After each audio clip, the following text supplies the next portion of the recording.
Hello, and welcome to the first episode of Spoiled Games. I am Adam Sessler, executive producer of Rev3 Games here at Revision 3. This is a show to give the opportunity to talk about a game after all of you have played it. And today we are choosing to look at the ever-controversial, brash, and loud DMC Devil May Cry. Now, before we start, a word of warning.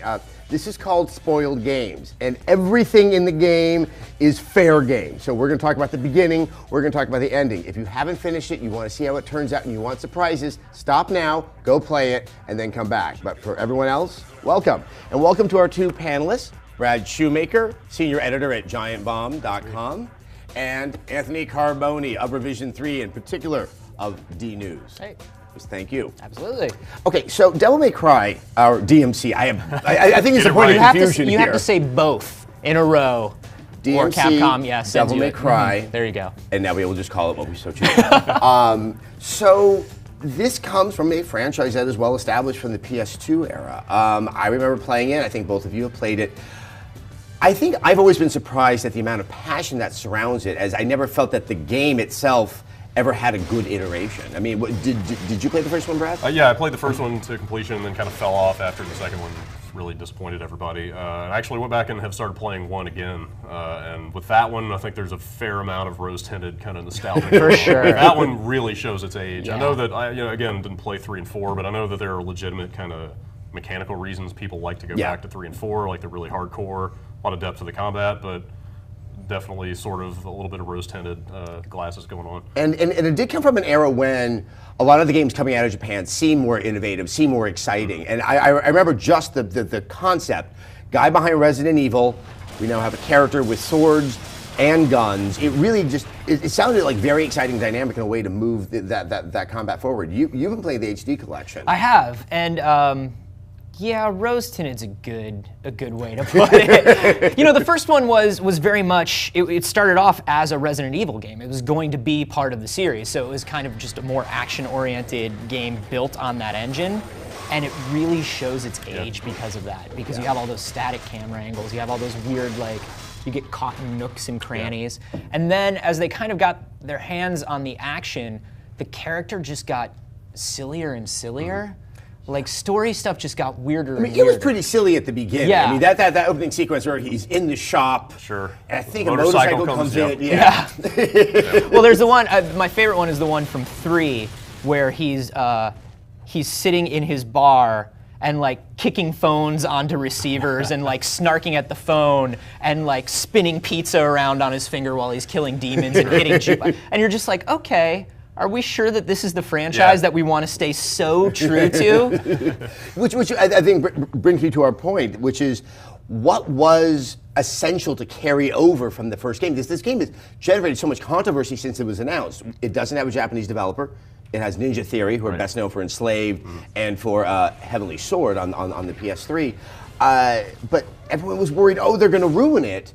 And I didn't know, what was that essential part that was so at stake that had to carry over? I mean, do you have a sense of that? I think it varies from franchise to franchise. We see a lot of reboots going on right now. Tomb Raider is coming out, and it's kind of, it leads to the question, what is a reboot? What do you go back and strip away, And in this case, it seems like they kept the broad framework. You've got Dante, you've got Virgil, the demonic background is there, but everything else is fair game to kind of... And there's guns and swords. Yeah, sure. Yeah, you can still shoot guys to keep them floating in the air, but beyond that, they kind of took liberties to change whatever they saw fit. And I think they tried to keep some of that attitude without, while kind of restructuring it for sort of a world where we're not all obsessed with our Trigun DVDs. It's been like 10 years, and so now they kind of well, what is kind of this brash, smirky, kind of supernatural, tortured guy now?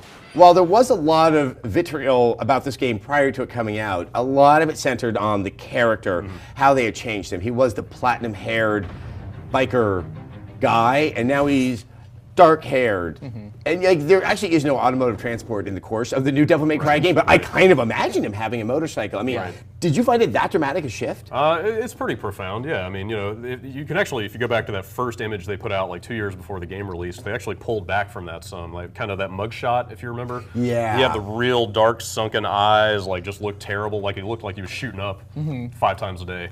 And they pulled back from that and turned him into a little bit more of a club kid, but yeah, there's a pretty profound difference from the old Dante to the new one. I think they kept a lot of stuff that was sort of essential visually. I mean, obviously he's got like the big coat. Yeah. He's got like the low cut shirt. He's got like the kind of like, if you look at his eyes and like his brow, they tried to kind of make like his facial structure very similar to where you could believe like maybe this is the 19-year-old version of the guy from Devil May Cry 3.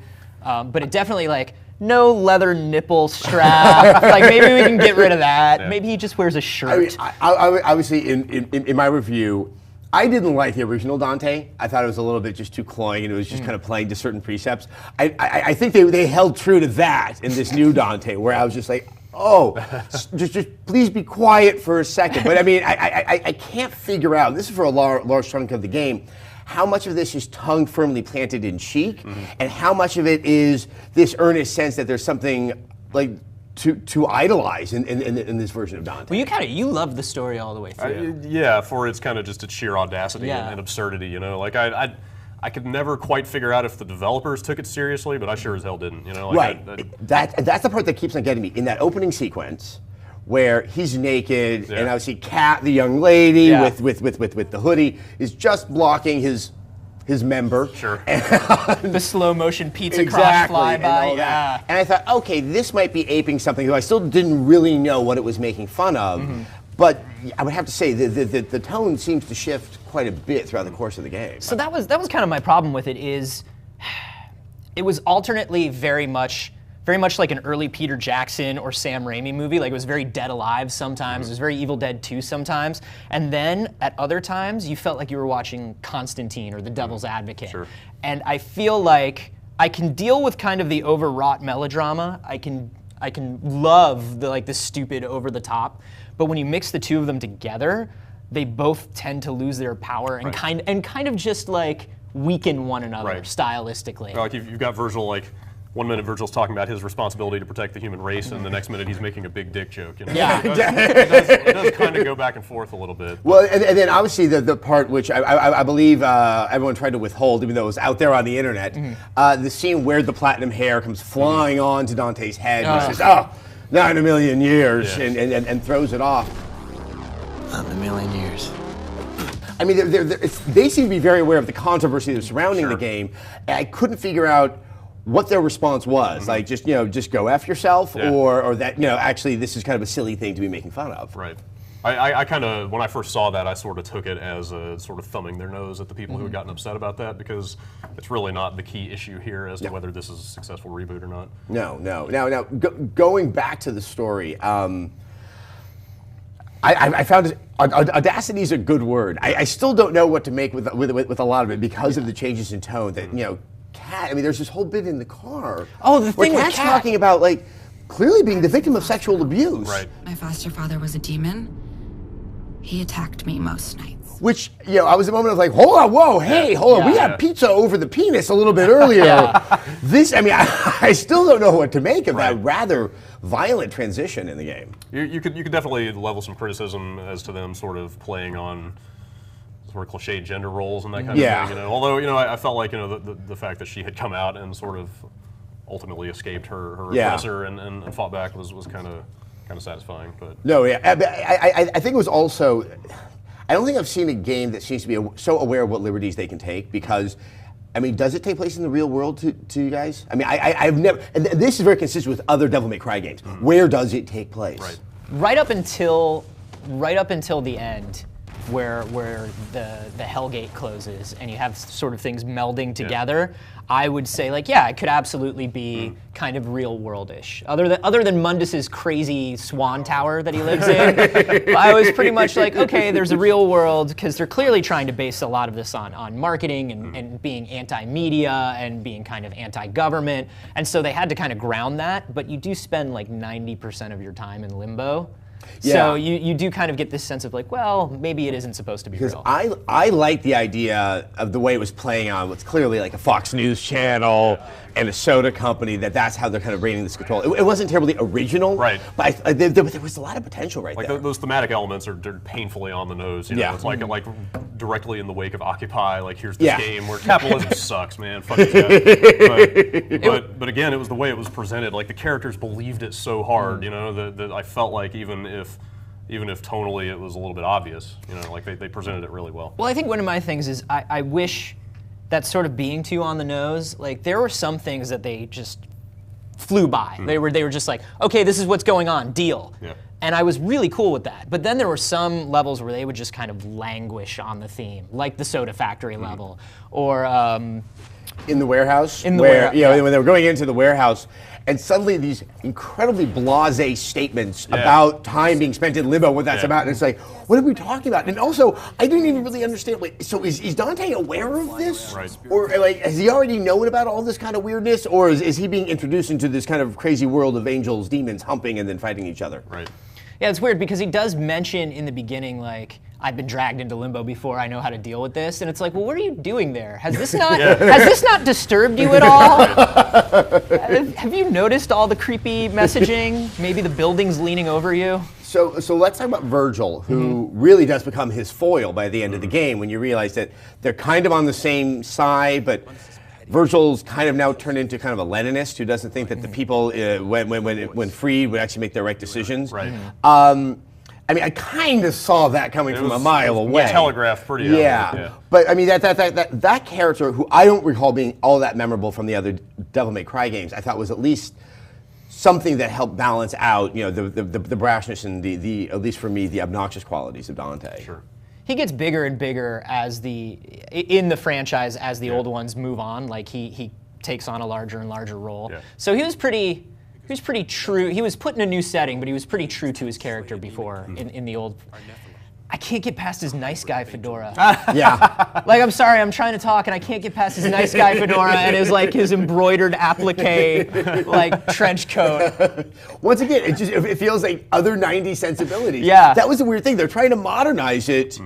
10 years, I mean, they've actually modernized it to the time period when the original Devil May Cry was released. Yeah. Because it really does seem like that now. Granted, I indulged in it, but that painfully hipster, foppish attitude during the swing era. Maybe it's secretly a period piece, and we just don't know it. You know? You know, there might be a whole new way to read this game that way.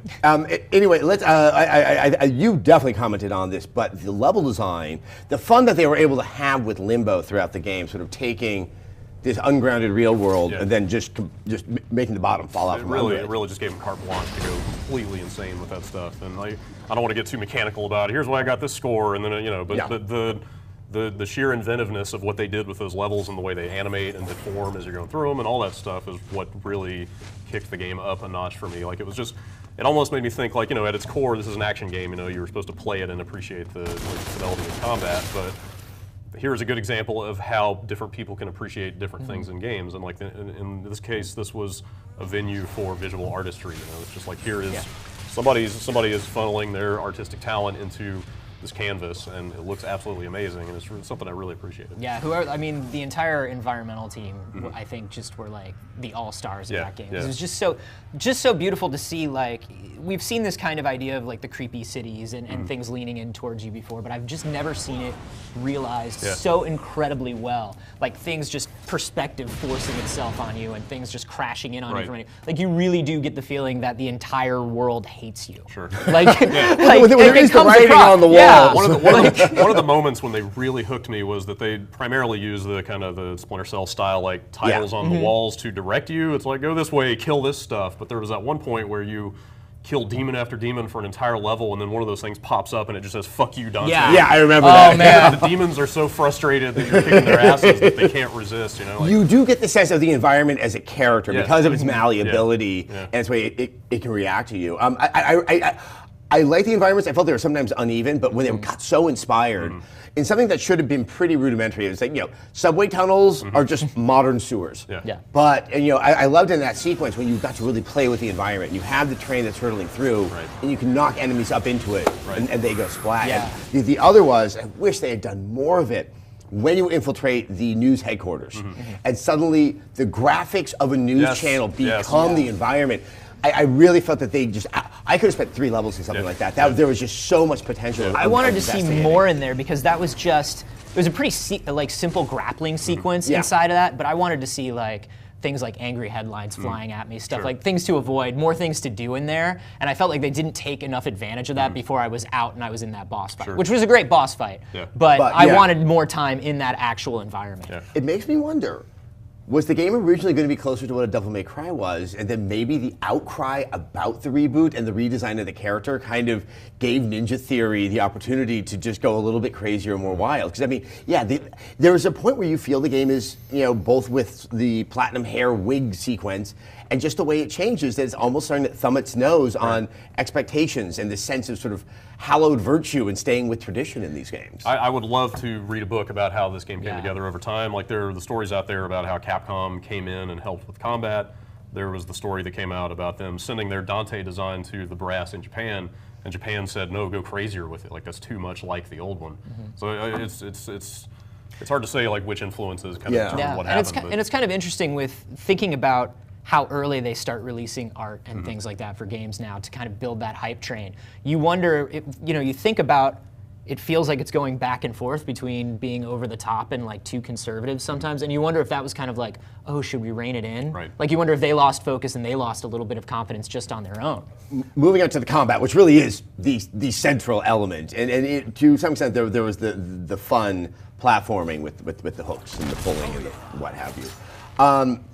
I don't remember the combat so well from Devil May Cry, but I found the fact that I was able to do more faster and more effectively, that they had respected it but really improved on it as well. Absolutely. The thing they do that I really enjoyed was, so a lot of games in this kind of character action genre, they have depth on specific, like you'll have one weapon that has like 500 different combo sequences you need to memorize, whereas this game has breadth where you have a lot of different weapons that kind of use the same, like that one attack, it's like 3, pause, 2, like that button sequence works across all those weapons, but since you can modify to the different weapons in the course of the combo, you don't have to memorize a lot of sequences, but you can do a lot of different things just by modifying. And I thought that was really smart too, because when you're in the middle of things, and especially when you're in some of those later levels where it's like, oh, I got to switch to Demon now, I got to switch to Angel now, like it's good to know that towards Y is always going to get you closer. You know what I mean? You don't have to worry about, okay, I just switched to Sword, I just switched to the Arbiter, what do I do now? One of the things I was fascinated by in your review, Brad, is you really saw it was also very easy to just go down to the D-pad and switch out the weapons in its various categories, which I hate ever traversing down to the D-pad. I was curious how much you were able to do that. It's absolutely not ideal for sure, because your left thumb should be occupied moving your character around, so you are kind of leaving yourself open for a second to do it. But if you really time it out with like, there's enough animation priority where you can kind of queue up the weapon switch as you're in the middle of swinging the axe or whatever.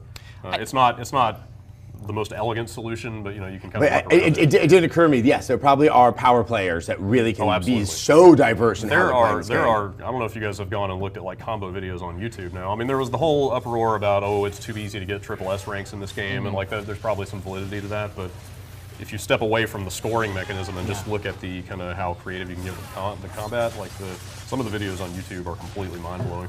Actually, I want to talk about the scoring thing. I've never really liked scoring in games. I think that it sort of disincentivizes the player from wanting to keep playing. Like it only favors the master players. I understand that they want to have some type of recognition out there, but I think I was shocked at how easily I could get triple S's. That has never happened to me before in a game, so I knew something was afoot.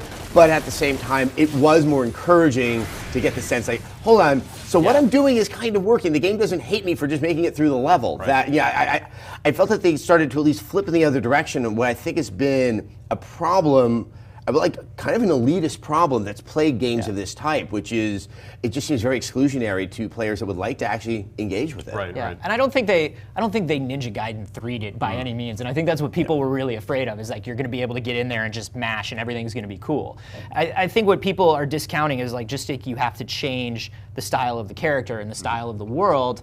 There's a different expectation for difficulty now than there was then, and there's a different expectation in terms of how much time you're going to sit down. The average person is going to sit down and really like focus on memorizing this combo system and getting really in depth with it. And what I liked is there are 4 additional difficulty levels, and if you want to be that guy who played the old Devil May Cries, they have like when you go into those additional levels, they completely relay out where the enemies are. They completely change up combat. The scoring gets harder. So I feel like it's there for you if you you want it to be there. Right, But for somebody like exactly, me, I'm the same way. It's like, no, dude, I just want to play, and I don't I have want to take a nap at some point during the day. On top of that, I mean, you can argue that for the letter grades, the skill ceiling is lowered. That's that's probably true. But they added sort of the little modern niceties like leaderboards on every specific level. Yeah. So if you want that fine gradation of skill, you've still got that numerical score, and you can still see what the rest of the world is doing there. So there is that room for you to ascend the ranks and say, hey, I'm the best at this level. The letters with the gold stars for just getting something done. Yeah. And then but the real scoring is, you're right there on the leaderboard. And I feel like the side missions did like a great job of scratching that itch too. Things like where you're dropped into an arena, it's like, okay, you can only use 4 moves, kill 8 guys. Right. Yeah. What are you going to do? And those can be very hard. Those are crazy, and it's like to beat one of those, you really have to be on top of your game. Now, the enemies, I tended to like the beginning of the game more because you tend to get more enemies, and that allows you to be a lot more diverse with the movesets. I love the aerial moves. I found they were much easier to pull off. It's really fun to look what you can do. As the game progressed, and you start to find more and more enemies that you can only use a particular type of weapon, or there's a very particular region of their body. There's the big fat thing. Yeah. He probably has a proper name that's arbitrary, so I can't remember it. That I felt it started to slow down the combat. I like that final level in Hell, not the final boss battle. It was like, okay, well, now I'm just doing what I've done so many times in a small space. Yeah, it's kind of a different kind of challenge. Earlier on, you're sort of fighting against your own ability to diversify and manage a lot of different enemies at the same time, and then at the end, like you said, they constrain what you can do effectively. So you're having to excel in a different way, but I can totally see where you're coming from. Yeah, I mean, it's just strategically, I find that sometimes that works in games. At least for me, it didn't work as well in DMC. I thought action was better on the first half and story was better on the second half. Yeah, and they kind of flipped. Actually, and with that, let's talk about the end of the game. Ends of games are a problem across the board. And this one, yes, it was not surprising. Oh, look, Virgil's different than we thought he was.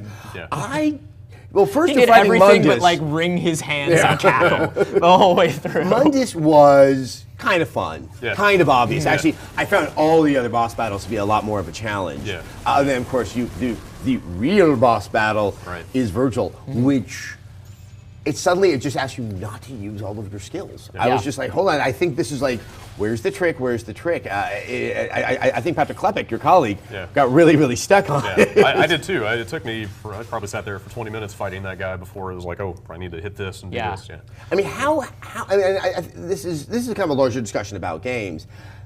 That final boss battle, they always seem to kind of just be so much smaller than the rest of the game that precedes them. I mean, how important is that to sort of that lasting impression you get from the game? I think boss battles are sort of in general just getting kind of outmoded as games get better, because boss battles are always going to be. They can be built on one of two things: AI that we just don't have yet and we can't make, or patterns. Yeah. And to play through a giant open world that feels like it's trying to kill you and you have a lot of freedom and you're making a lot of decisions, and then be asked to memorize a pattern like we've been doing since the dawn of time, it's like super underwhelming. It's super underwhelming, and especially when it's something where Virgil was entirely based on using your evades, which you could play through 90% of that game without ever getting your evades like really timed well. Yes. And I think that's the only place, the evades and the parries were the only place where the control came up a little mushy for me. Like when you've got to knock those blades back at Virgil, I was like, I feel like I'm timing this, and why is this not happening? Like, it's got that weird syncopated feeling where I'm like, I need to actually be more anticipating it than sort of the visual timing. Because I'm feeling like it glows, I hit, I parry.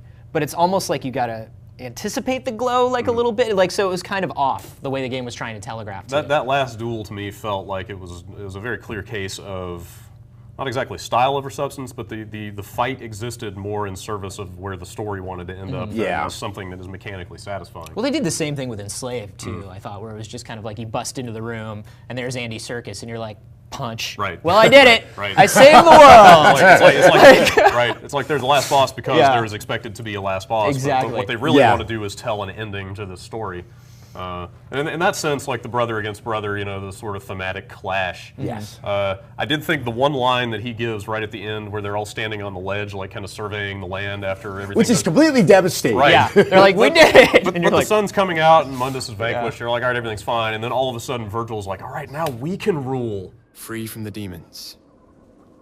The path is clear for us to rule.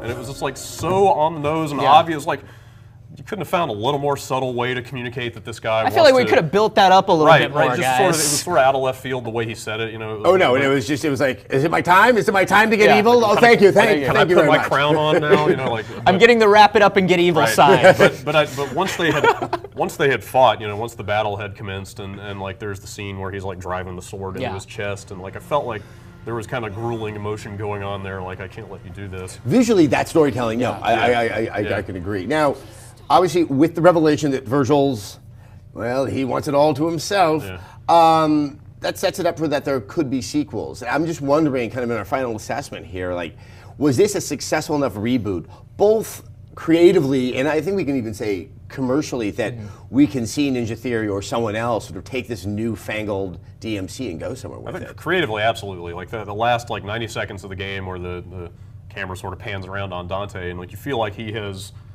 gone through some stuff. He has had a character arc. You know, he's not that kind of snide club guy from the beginning of the game. You know, like he actually has something that he cares about now. It's like Parker Posey and Party Girl. Sure. Yeah.